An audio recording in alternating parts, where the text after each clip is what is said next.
پتہ ہے کیا، جب کوئی شخص آپ کو چھوڑ دے تو اس کا مطلب یہ نہیں ہوتا کہ دنیا ختم ہو گئی، زندگی ختم ہو گئی اور اب آگے جینا ہی نہیں ہے۔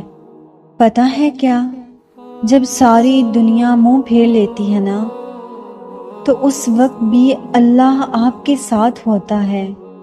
تو اس لیے اپنے لیے نہیں تو اللہ کے لیے تو یہ زندگی جینی ہے نا۔ زندگی ختم تو نہیں ہوئی، کیوں نہیں سمجھتے؟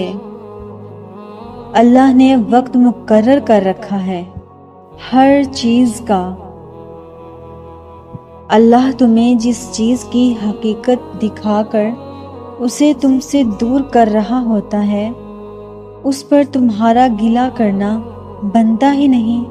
اللہ جب درد دیتا ہے تو تسکین بھی تو دیتا ہے نا۔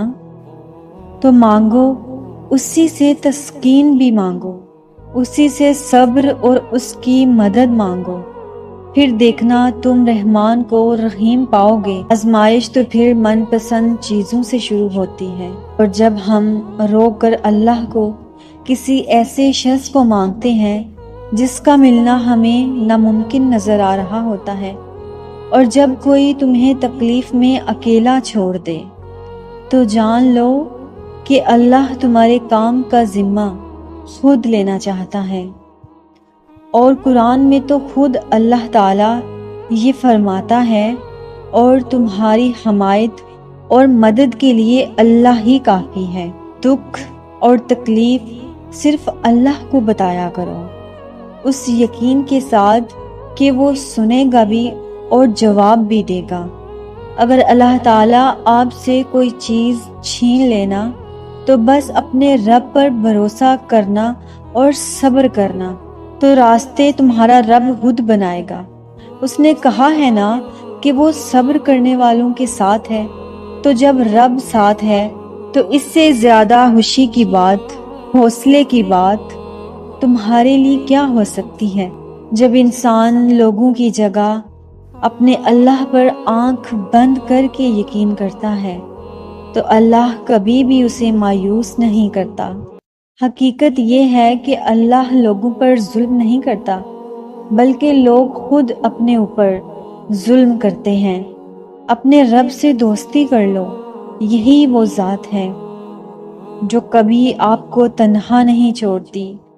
ہو سکتا ہے کہ تم ایک گلاب کے طلبگار ہو اور اللہ تعالیٰ نے پورا باغ تمہارے نصیب میں لکھ دیا ہو۔ قرآن پاک میں اللہ پاک فرماتے ہیں کہ ہو سکتا ہے کہ ایک چیز تمہیں ناگوار گزرے اور وہی تمہارے لیے بہتر ہو، اور ہو سکتا ہے کہ ایک چیز تمہیں پسند ہو اور وہی تمہارے لیے بری ہو۔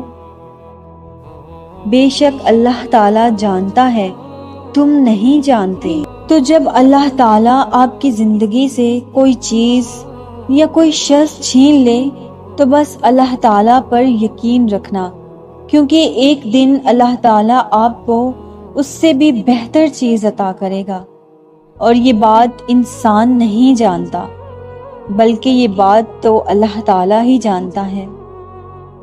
اور سب کچھ اللہ کے سپرد کر دو، اور جس معاملے کو ہم اللہ تعالیٰ کے سپرد کر دیتے ہیں نا، اس پر بار بار سوچنا بھی ایمان کی کمزوری ہے۔